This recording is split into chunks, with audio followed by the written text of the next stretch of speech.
Hello everyone. Uttar Pradesh सरकार के द्वारा संविदा कर्मियों की भर्ती प्रक्रिया संबंधी नियमों में बदलाव को लेकर के एक नया यहाँ पे प्रस्ताव तैयार किया जा रहा है। इस प्रस्ताव को यहाँ पर कैबिनेट के पास भेजा जाएगा और उसकी मंजूरी मिल जाती है तो संविदा कर्मियों की भर्ती यहाँ पे स्वयं सरकार करेगी। साथ ही शोषणकारी जो प्रवृत्तियां हैं, संविदा कर्मियों को जो समस्याओं का सामना करना पड़ता है भर्ती प्रक्रियाओं में, उससे उनको निजात देना, आरक्षण संबंधी सुविधाएं उनको कैसे प्रदान की जाएगी, ये सभी चीजें इस प्रस्ताव में शामिल है। आज हम यहाँ पर इस वीडियो के माध्यम से इस लाए गए प्रस्ताव और संविदा कर्मियों को इससे मिलने वाले लाभों के बारे में डिस्कस करेंगे। आखिर ये नया नियम क्या है और इसमें क्या क्या शामिल है और किस तरीके के बदलाव इसके माध्यम से सरकार लाने जा रही है। सबसे पहले देखें तो चर्चा का जो विषय यहाँ पे बना हुआ है, जो नया नियम है, उत्तर प्रदेश सरकार खुद करेगी संविदा कर्मियों की भर्ती। सबसे पहली चीज तो जो नया नियम है उसमें आप सरकार स्वयं यहाँ पे कॉन्ट्रैक्ट जो संविदा कर्मी उनको हायर करेगी। दूसरी तरफ आरक्षण का लाभ भी उन्हें मिलेगा और तीसरा जो समस्याएं होती थी बिचौलियों की भूमिका के कारण जो एक शोषण होता था वो भी यहाँ पर इसके माध्यम से समाप्त किया जाएगा। इस खबर को पूरे विस्तार से यहाँ पर समझते हैं। सबसे पहले जो नया नियम है, यूपी गवर्नमेंट न्यू प्लान जो है उसको डिस्कस कर लेते हैं।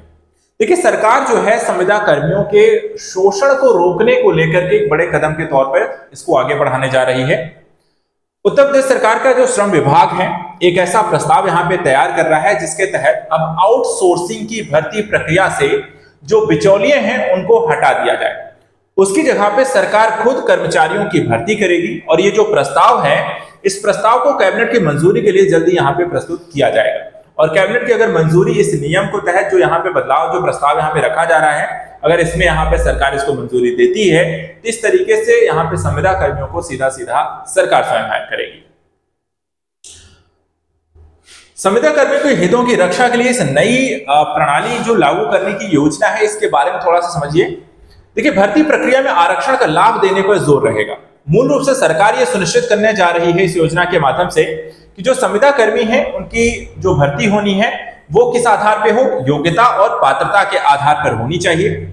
साथ ही जो भर्ती प्रक्रियाएं होती हैं उसमें जो आरक्षण का लाभ है वो भी वहां पर संविदा कर्मियों को मिलना चाहिए और समाज के सभी वर्गों को समान अवसर मिल सके, इसके लिए भी यहाँ पे आरक्षण का जो लाभ है संविदा कर्मी भर्ती में भी यहाँ पर दिया जाना चाहिए। भर्ती प्रक्रियाओं में लगातार सुधार की मांग यहाँ पर की जाती रही है और इसी चीज को ध्यान में रखकर इस प्रस्ताव में इसे शामिल किया गया है। देखिए, पिछले कुछ समय से आउटसोर्सिंग के माध्यम से संविदा कर्मियों की भर्ती के कारण शोषण और अनियमितताएं लगातार बढ़ी हैं, जिसकी शिकायतें जो है सरकार के पास पहुंची हैं और इन समस्याओं को गंभीरता से लेते हुए अब श्रम विभाग ने प्रक्रिया में पारदर्शिता बरतने और जो बिचौलियों की भूमिका है उसको समाप्त करने का निर्णय लिया है।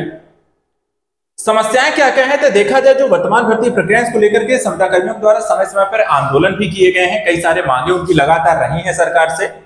उत्तर प्रदेश के विभिन्न सरकारी विभागों में लगभग करीब 5 लाख संविदा कर्मी जो हैं वो आउटसोर्सिंग के माध्यम से कार्यरत हैं।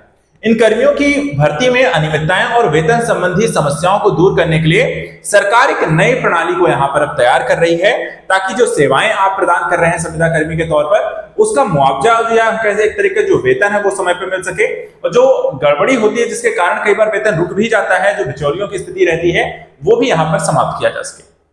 अब यहाँ पे क्वेश्चन आता है कि इनकी भर्ती कैसे होगी। तो देखिए, यहाँ पे जो गवर्नमेंट का GEM पोर्टल है इसके माध्यम से ये भर्ती की जाएगी। सरकार ने इस पोर्टल के माध्यम से संविदा कर्मियों के भर्ती का प्रावधान किया है। श्रम एवं सेवायोजन मंत्री अनिल राजभर ने भी स्पष्ट किया है कि इस पोर्टल के उपयोग भर्ती प्रक्रिया में पारदर्शिता आएगी और बिचौलियों की भूमिका को समाप्त किया जाएगा। तो अगर इस प्रस्ताव को कैबिनेट की मंजूरी यहाँ पर मिलती है तो आने वाले टाइम में संविदा कर्मियों की भर्ती अब डायरेक्ट यहाँ पर उत्तर प्रदेश सरकार के द्वारा की जाएगी और लगातार जो एक मांगे रही है, नियमितीकरण को लेकर के भी एक मांग रही है, परमानेंट करने को लेकर के भी रही है, तो सरकार के सीधे इन्वॉल्वमेंट होने से यहाँ पे संविदा कर्मियों को ही यहाँ पर फायदा हो। तो आज के लिए इतना ही। लगातार ऐसे ही जरूरी जानकारी के लिए, परीक्षा उपयोगी यहाँ पर न्यूज के लिए आप हमारे साथ लगातार जुड़े रहें। आज के लिए इतना ही। Thank you so much and good luck.